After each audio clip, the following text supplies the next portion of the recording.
Welcome to my class biology classes. I am Richa Srivastava.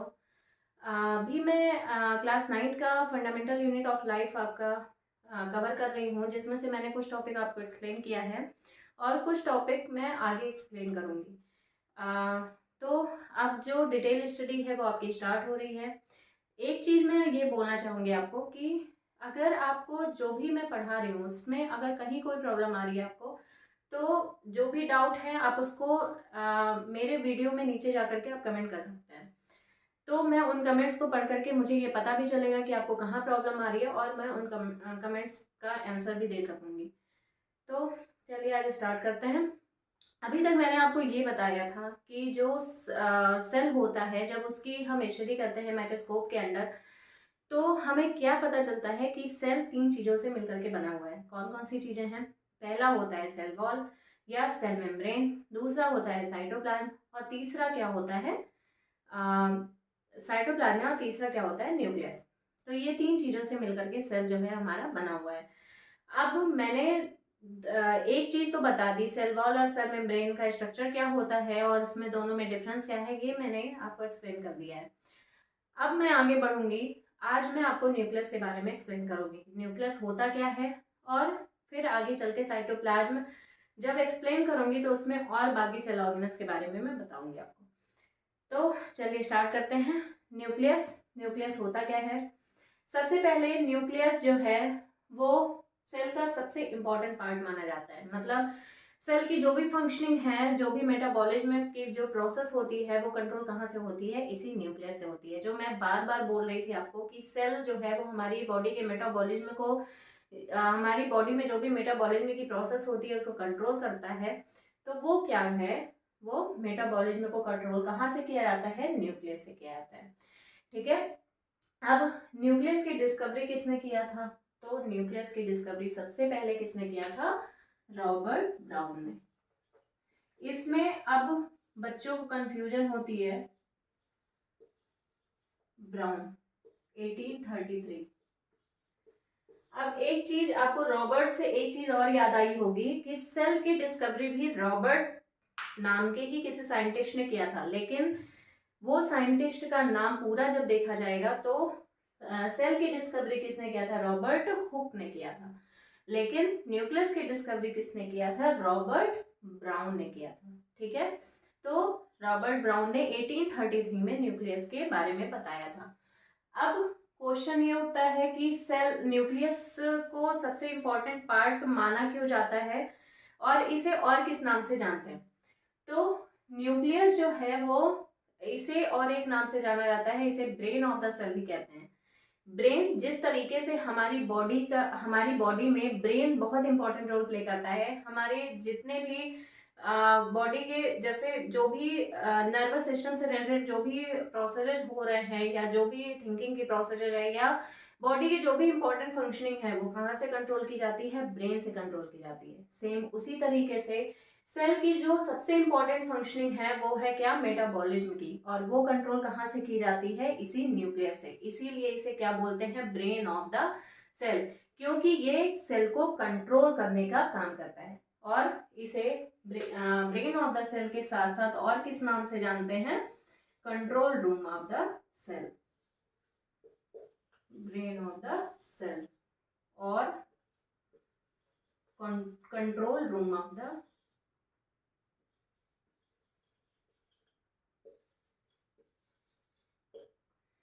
तो इसे brain of the cell या control room of the cell भी बोलते हैं। यानी कि जो भी सेल का जो भी कंट्रोल होता है वो सब कहाँ पर प्रेजेंट होता है? न्यूक्लियस के अंदर। इसीलिए इसे क्या बोलते हैं? Control room of the cell. तो पहला न्यूक्लियस की डिस्कवरी किसने किया था? रॉबर्ट ब्राउन ने किया था। कब किया था? 1833 में किया था।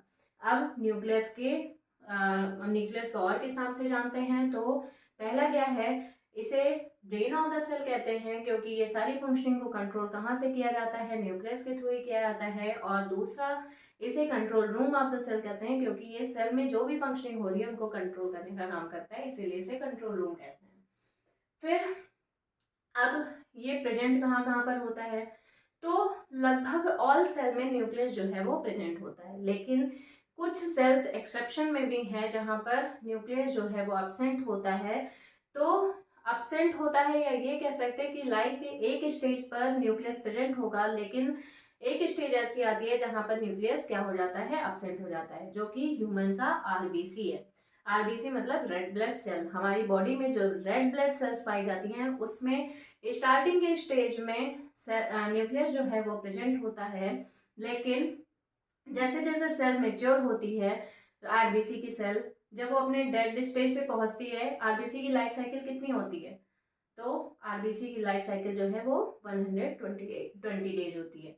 तो जब 120 डेज कंप्लीट होने वाला रहता है तो वहां पर क्या होता है, न्यूक्लियस जो है वो एब्सेंट हो जाता है। सॉरी, न्यूक्लियस एब्सेंट होता है। साथ में एक और सेल है जिसे बोलते हैं न्यूरॉन सेल, या सॉरी जिसे बोलते हैं सीएफ ट्यूब। सीएफ ट्यूब कहाँ पर प्रेजेंट होता है, आप लोग पहले के चैप्टर्स में पढ़े होंगे, पहले के क्लासेस में।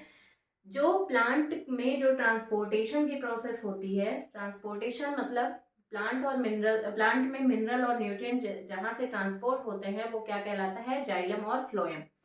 तो फूड मटेरियल का जो ट्रांसपोर्ट होता है वो जाइलम के थ्रू होता है, सॉरी वो फ्लोएम के थ्रू होता है, और फ्लोएम से क्या होता है, सीव ट्यूब एक उसका स्ट्रक्चर, एक पार्ट होता है उसके स्ट्रक्चर में।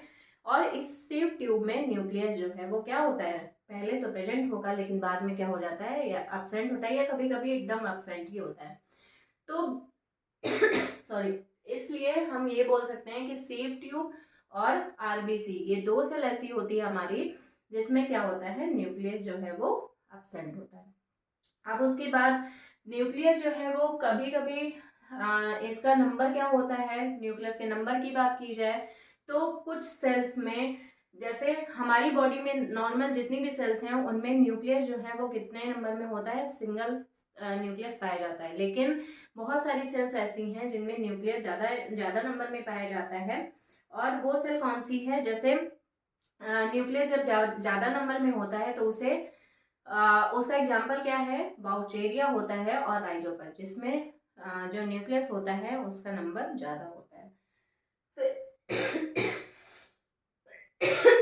Sorry, shape and size of the cell. तो शेप एंड साइज की बात की जाए तो सेल का सॉरी न्यूक्लियस का जो शेप होता है वो फंक्शनिंग और स्ट्रक्चर के बेसिस पर बहुत सारे सेल्स में डिफरेंट डिफरेंट होता है। जैसे इसका शेप एलिप्सॉइडल होता है। एलिप्सॉइडल मतलब ऊपर से ये चपटा होगा, साइड साइड से ये क्या होगा, ओवल शेप का होगा। इसे क्या बोलते हैं, एलिप्सॉइडल।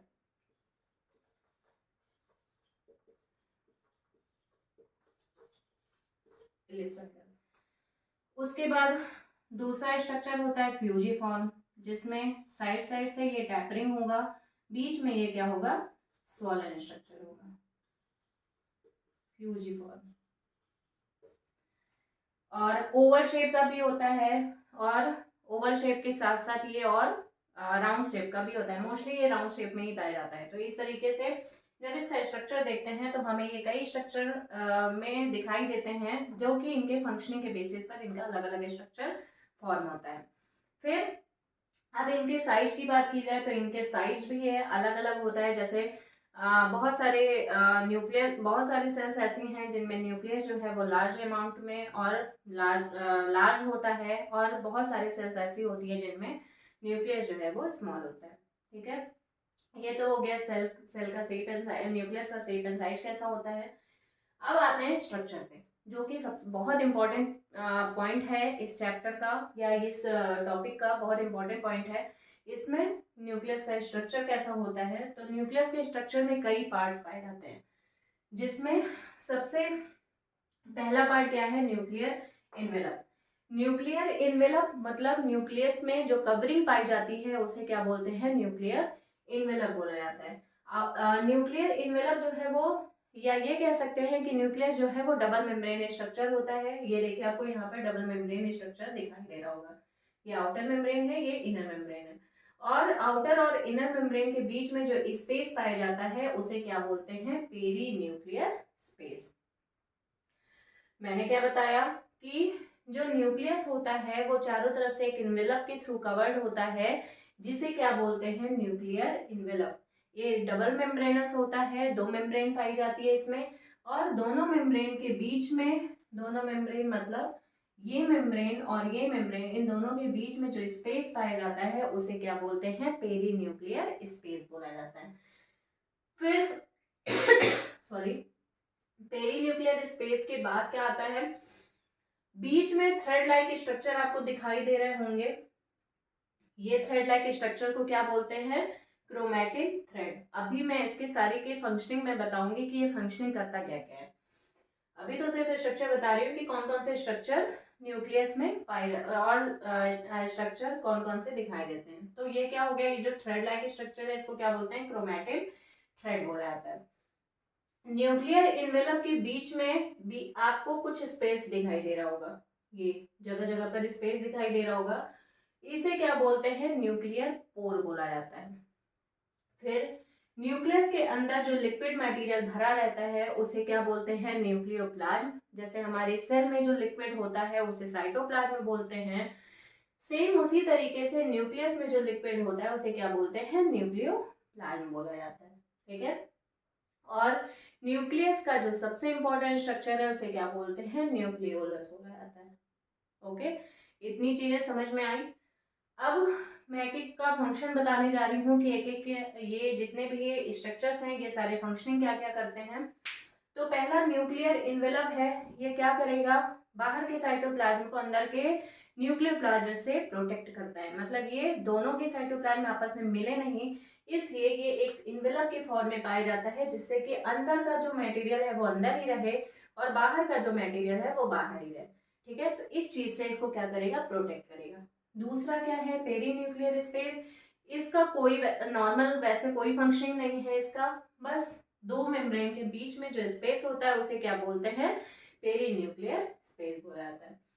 तीसरा मैंने बताया था क्रोमैटिन थ्रेड है। क्रोमैटिन थ्रेड का बहुत इंपॉर्टेंट रोल है, क्योंकि क्रोमैटिन थ्रेड आगे चल के जब सेल डिवाइड होने वाली रहती है तो डिवीजन के टाइम पर ये क्या होते हैं, बहुत ज़्यादा कंडेंस हो जाते हैं। और कंडेंस होकर के, कंडेंस का मतलब होता है बहुत ज़्यादा आपस में सिकुड़ जाते हैं या बहुत थिक स्ट्रक्चर के फॉर्म में आ जाते हैं। और वो जो थिक स्ट्रक्चर होता है या मोटा जो कवरिंग हो जाता है, मोटा स्ट्रक्चर जो फॉर्म होता है उसे क्या बोलते हैं, क्रोमोसोम।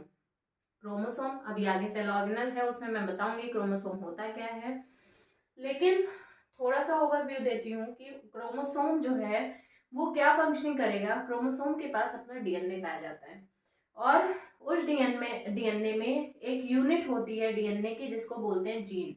और यही जीन या यही डीएनए जो होता है ये क्या करता है, जनरेशन बाय जनरेशन कैरेक्टर्स को ट्रांसमिट करने का काम करता है। जैसे हम क्या होते हैं, अपने मदर फादर की तरह ही दिखाई देते हैं, हम अपने पेरेंट्स की तरह ही दिखाई देते हैं, बहुत सारे कैरेक्टर्स हमारे पेरेंट्स से मिलते हैं। तो ये सारे कैरेक्टर्स हमें कहाँ से मिलते हैं, जब सेल डिवीजन होता है तो यही क्रोमोसोम जो है वो कैरेक्टर्स को लेकर के एक सेल से दूसरे सेल में पहुंचाता है, जिसकी वजह से कैरेक्टर्स जो है वो एक सेल से दूसरे सेल में ट्रांसमिट होते हैं और हमारे पेरेंट्स के कैरेक्टर हम लोगों में ट्रांसफर हो जाते हैं। तो क्रोमैटिन थ्रेड का क्या काम है, क्रोमैटिन थ्रेड कंडेंस होता है और ये कंडेंस होकर के क्या बनाता है, क्रोमोसोम बनाएगा। क्रोमोसोम से ये क्या करता है, क्रोमोसोम में डीएनए पाया जाता है या जीन पाया जाता है जो कि कैरेक्टर्स को क्या करता है, ट्रांसमिट करने का काम करता है जनरेशन बाई जनरेशन। जैसे हमारे पेरेंट्स जो है उनकी एक जनरेशन है, हमारी अलग जनरेशन है, हमारे आने वाले जनरेशन वो अलग जनरेशन होगी। इस तरीके से जो मेरे कैरेक्टर्स हैं वो मेरे बच्चों में ट्रांसफर होंगे। इस तरह से ये कहा जाता है कि जनरेशन बाय जनरेशन कैरेक्टर्स क्या होते हैं, ट्रांसमिट होते हैं। ठीक है, अब एक स्ट्रक्चर बहुत इंपॉर्टेंट है, न्यूक्लियर पोर। न्यूक्लियर पोर क्या करता है, जो इंपॉर्टेंट मटेरियल होते हैं उनको सेल के अंदर एंट्री करने, सॉरी न्यूक्लियस के अंदर एंट्री करने और न्यूक्लियस से बाहर एग्जिट होने में वो इम्पॉर्टेंट रोल प्ले करता है। मतलब जिन मटेरियल को न्यूक्लियस से बाहर निकलना होता है वो इसी न्यूक्लियर पोर के थ्रू बाहर निकल जाते हैं और जिन मटेरियल को न्यूक्लियस के अंदर एंट्री करना होता है वो क्या होते हैं, न्यूक्लियर पोर के थ्रू वो मॉलिक्यूल्स एंट्री कर जाते हैं। ठीक है, तो न्यूक्लियर पोर का ये इंपॉर्टेंट रोल है। फिर क्या होता है, न्यूक्लियोप्लाज्म। न्यूक्लियोप्लाज्म जैसे हमारे बॉडी में, हमारे सेल में साइटोप्लाज्म होता है, सेम उसी तरीके से न्यूक्लियस के अंदर न्यूक्लियोप्लाज्म होता है। और इसी न्यूक्लियोप्लाज्म में बहुत सारे एंजाइम्स, प्रोटीन, ये सारी चीजें पाई जाती हैं जो हमारे न्यूक्लियस के लिए इंपॉर्टेंट रोल प्ले करती हैं। फिर न्यूक्लियोलस। न्यूक्लियोलस का मेन फंक्शन क्या है, यहाँ तक अगर किसी को कोई प्रॉब्लम है तो प्लीज वो कमेंट कर देगा, मैं उसके सारे क्वेश्चंस का आंसर दे दूंगी। फिर नेक्स्ट स्ट्रक्चर क्या है, न्यूक्लियोलस है। न्यूक्लियोलस क्या करता है, ये एमआरएनए की सिंथेसिस करने का काम करता है।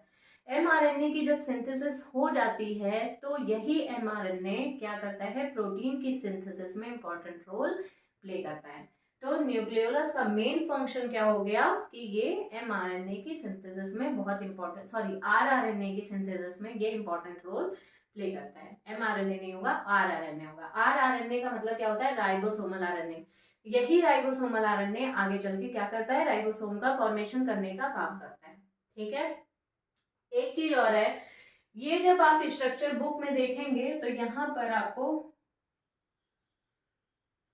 एंडोप्लाज्मिक रेटिकुलम इस तरह से अटैच दिखाई देंगे। तो न्यूक्लियस हमारा जो है वो किस स्ट्रक्चर से अटैच होता है, इसका जो आउटर इन्वेलप होता है वो एंडोप्लाज्मिक रेटिकुलम से अटैच होता है। ठीक है। तो न्यूक्लियस का स्ट्रक्चर जब आप और दूसरी बुक्स में देखेंगे तो उसमें आपको इस तरीके से स्ट्रक्चर दिखाई देगा। ये एंडोप्लाज्मिक रेटिकुलम आगे जब मैं प्रोटीन सिंथेसिस के बारे में बताऊंगी आगे की क्लासेस में, तो उसमें आपको ये समझ में आएगा कि ये एंडोप्लाज्मिक रेटिकुलम जो है ये बहुत इंपॉर्टेंट रोल प्ले करता है प्रोटीन के ट्रांसपोर्ट होने में बाहर। तो इस तरीके से हमारे सेल के अंदर, हमारे न्यूक्लियस में क्या होता है, प्रोटीन की सिंथेसिस होती है, राइबोसोम की सिंथेसिस होती है, और साथ में ये बाकी जितने भी फंक्शंस हैं उनको कंट्रोल भी करने का काम करता है, इसीलिए कि हमारे सेल के लिए बहुत इंपॉर्टेंट रोल प्ले करता है। अब फंक्शन क्या है इसका, तो इसका एक बहुत इंपॉर्टेंट फंक्शन ये है कि ये प्रोटीन की सिंथेसिस में बहुत इंपॉर्टेंट रोल प्ले करता है। ठीक है। तो हमारी बॉडी में जो प्रोटीन की सिंथेसिस हो रही है वो कहाँ से हो रही है, इसी न्यूक्लियस के थ्रू, क्योंकि यहाँ पर न्यूक्लियोलस प्रेजेंट है। न्यूक्लियोलस क्या करता है, राइबोसोमल आरएनए बनाता है, आरआरएनए बनाता है, और यही आरआरएनए आगे चल के एमआरएनए के सिंथेसिस करेंगे, और वही आगे चल के राइबोसोम सॉरी वही आगे चल के प्रोटीन की सिंथेसिस में इंपॉर्टेंट रोल प्ले करेंगे। इस तरीके से ये पूरा हो गया न्यूक्लियस का स्ट्रक्चर और उसकी फंक्शनिंग। इसमें से आपके अब जो धीरे धीरे सेल ऑर्गेनेल जो स्टार्ट हो रहे हैं, अभी तो न्यूक्लियस था, न्यूक्लियस के बारे में भी बहुत सारे कॉम्पिटिटिव एग्जाम्स में क्वेश्चन पूछे जाते हैं। तो आगे चल के अब जितने भी सेल ऑर्गेनेल आएंगे उसमें से उनके कॉमन नेम के बारे में, जैसे क्वेश्चन ये पूछ लेता है कि what is brain of the cell, और 4 ऑप्शंस दिए रहेंगे, उसमें से एक ऑप्शन पे आपको टिक करना रहेगा। तो जब आपको पता रहेगा कि ब्रेन ऑफ द सेल है क्या, तो आपको अपने आप आंसर उसमें पता चल जाएगा। इसी तरीके से डिस्कवरर कभी कभी पूछ लेता है, ये कंफ्यूज करता है कि सेल की डिस्कवरी किसने की थी, न्यूक्लियस की डिस्कवरी किसने की थी, क्योंकि जो साइंटिस्ट के नेम है वो लगभग मिलते जुलते हैं। इस तरह क्वेश्चन बहुत सारे कॉम्पिटिटिव एग्जाम्स में पूछते हैं। आगे और जो मैं सेल ऑर्गेनेल के बारे में बताऊंगी उसमें भी जो आप पेपर देने जाते हैं, जैसे बहुत सारे कॉम्पिटिटिव एग्जाम्स ऐसे होते हैं जो नॉर्मल बेसिस पर जिसमें बायो के क्वेश्चन आते हैं, उसमें ये जो सेल ऑर्गेनेल से रिलेटेड क्वेश्चंस हैं वो बहुत पूछे जाते हैं। तो इस तरीके से अब जो आ रहा है आपका टॉपिक वो बहुत इंपॉर्टेंट टॉपिक है, तो क्लास मिस मत करिएगा। अगर आपको कहीं कोई भी चीज़ समझ में नहीं आ रही है तो आप प्लीज़ मुझे कमेंट कर दें, मैं उसके क्वेश्चंस देने की पूरी कोशिश करूँगी और क्वेश्चन के आंसर देने की पूरी कोशिश करूँगी। साथ में अगर मेरे वीडियो आपको पसंद आ रहे हों तो प्लीज़ मेरे चैनल को लाइक करें, शेयर करें एंड सब्सक्राइब करें। Okay, thank you.